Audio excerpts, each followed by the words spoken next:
Hello गाई, हम आपके लिए लेकर आए हैं एक छोटी सी कहानी जिसे पढ़कर आप अपने आंसू रोक नहीं पाएंगे।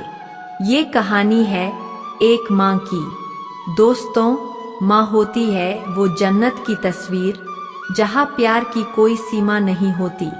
माँ की गोद में छिपा है सारा जहां, वहाँ सुकून मिलता है और हमेशा आनंदित रहता है।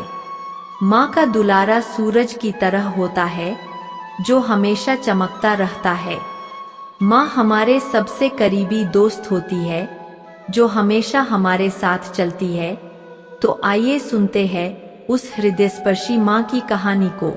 पत्नी बार बार माँ पर इल्जाम लगाई जा रही थी और पति बार बार उसको अपनी हद में रहने को कह रहा था, लेकिन पत्नी चुप होने का नाम ही नहीं ले रही थी।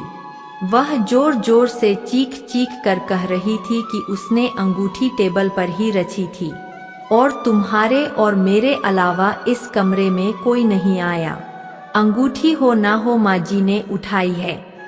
बात जब पति की बर्दाश्त के बाहर हो गई तो उसने पत्नी के गाल पर एक जोरदार तमाचा दे मारा। अभी 3 महीने पहले ही तो दोनों की शादी हुई थी। पत्नी से तमाचा सहन नहीं हुआ और वह घर छोड़कर जाने लगी और जाते जाते पति से एक सवाल पूछा कि तुमको अपनी माँ पर इतना विश्वास क्यों है। जब पति ने जवाब दिया, उस जवाब को सुनकर दरवाजे के पीछे खड़ी माँ ने सुना तो उसका मन भरा आया। पति ने पत्नी को बताया कि जब वह छोटा था तब उसके पिताजी गुजर गए। माँ मोहल्ले के घरों में झाड़ू पोछा लगाकर जो कमा पाती थी उससे सिर्फ एक ही वक्त का खाना बनता था। माँ एक थाली में मुझे खाना परोस देती थी और खाली डिब्बे को ढक कर रख देती थी और कहती थी मेरी रोटी इस डिब्बे में है, बेटा तू खा ले। मैं हमेशा आधी रोटी खाकर कह देता था, माँ मेरा पेट भर गया है, मुझे और नहीं खाना है। माँ ने मेरी झूठी रोटी खाकर मुझे पाला पोसा है और बड़ा किया है। आज मैं 2 रोटी कमाने लायक हो गया हूँ, लेकिन मैं ये कैसे भूल सकता हूँ कि जिस माँ ने उम्र के उस पड़ाव पर अपनी सभी इच्छाओं को मारा है, वह आज उम्र के इस पड़ाव पर अंगूठी की भूखी क्यों होगी।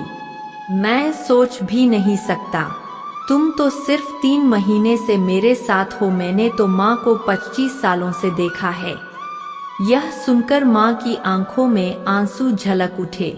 वह समझ नहीं पा रही थी कि बेटा उसकी आधी रोटी का कर्ज चुका रहा है या वह बेटे की आधी रोटी का कर्ज। दोस्तों, आप भी अपनी माँ को प्यार करते हो तो हमारे चैनल को सब्सक्राइब करें और आपको हमारी कहानी कैसी लगी कमेंट बॉक्स में जरूर बताएं।